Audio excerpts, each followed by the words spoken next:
going to be on their side. I've seen it in churches. I've seen it at work. I've seen it all over the place where people try to play these power politics. And so, the tribe of Levi, they are working in the tabernacle. Their job is, they're not priests, they're Levites, right? Who were the tribe of Reuben. Now remember, Reuben was Israel's firstborn child. But he didn't inherit the firstborn's inheritance because of what he done. He decided he was going to show his dad who's boss and slept with his dad's wife. Just not his mom, but his dad's wife. As the custom was back then to assert your dominance. And because of that, Reuben was disinherited from inheriting everything. So it made me the head of my household when I got married because I'm a man. I didn't ask for the job. My personality is more of a passive kind of person. And so I would not be, I'm not really aggressive. I don't want to always have my way. But that's not my job. I have a different role. That role was given to me by God. And I thank God that I have a wife that realizes that I have a word. And then God said, no, you're going to do it. He says, I can't even talk. He says, I'll put your brother, he's coming to meet you right now. I'll have your brother come and be your spokesman. But Moses, you're going to do the job. Now, Moses had a rebellion on his hand. What options did Moses have to deal with this? Number one, he could have said, but Moses couldn't really quit. Because, you see, Moses was doing God's work. He was doing what God called him to do, what God called me to do. I didn't feel like I had that option. I was pressed against the wall.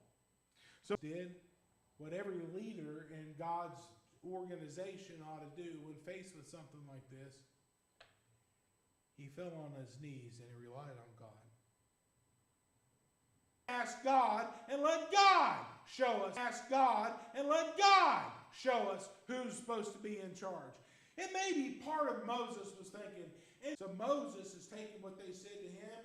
He's throwing it right back into their face. He says, no, it is you who are taking too much upon yourself, ye sons of Levi. He says, you're getting ahead of yourself. You're getting too big for your britches. You know, with arrogant and pride and conceit, O ye sons of Levi, seeming a small thing unto you that God of Israel had separated you from the congregation of Israel, to bring you near to himself, to do the service of the tabernacle of the Lord, and to stand before the congregation to minister unto them. He says, do you think it's a small thing? Do you think it's just a small thing? Hold on.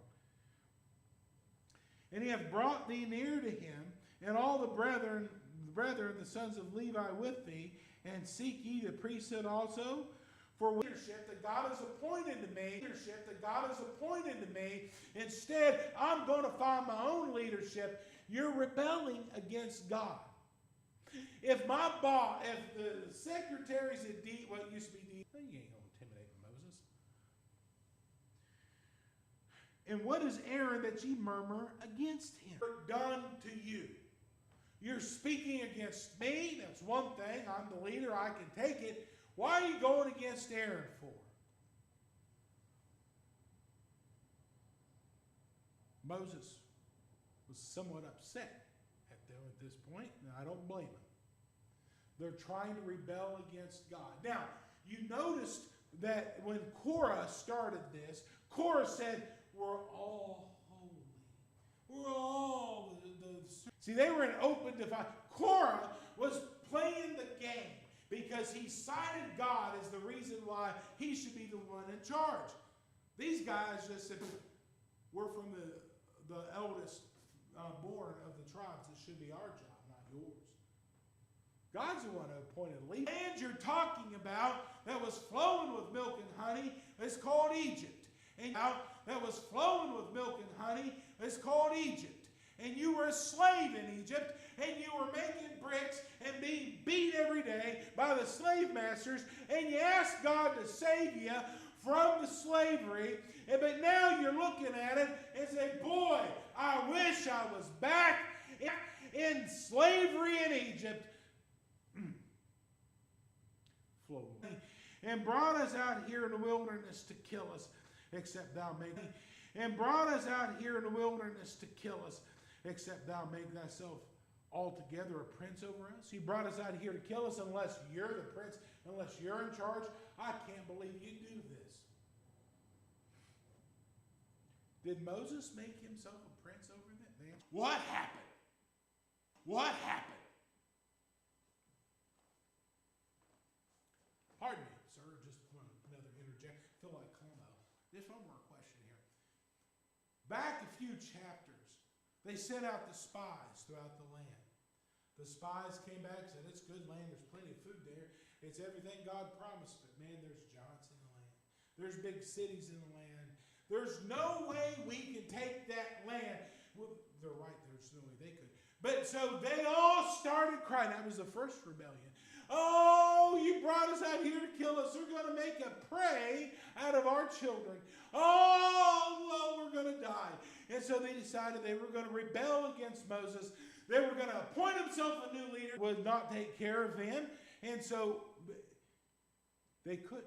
So God said, you're going to walk around in circles for 40 years until all of you die off.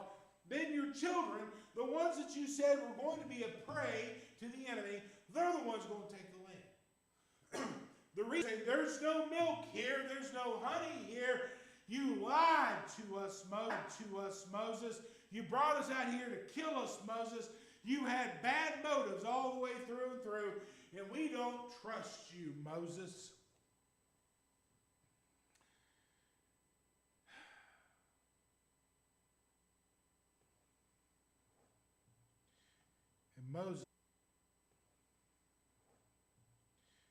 And Moses was very wroth. I told you at the time, I'd rather somebody else take it, not me.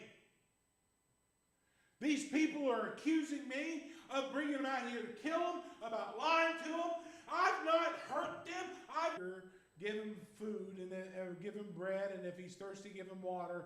By so doing, you're heaping coals of fire upon his head, because vengeance is mine, saith the Lord, and I am little. God is in. Moses said unto Korah, verse 16,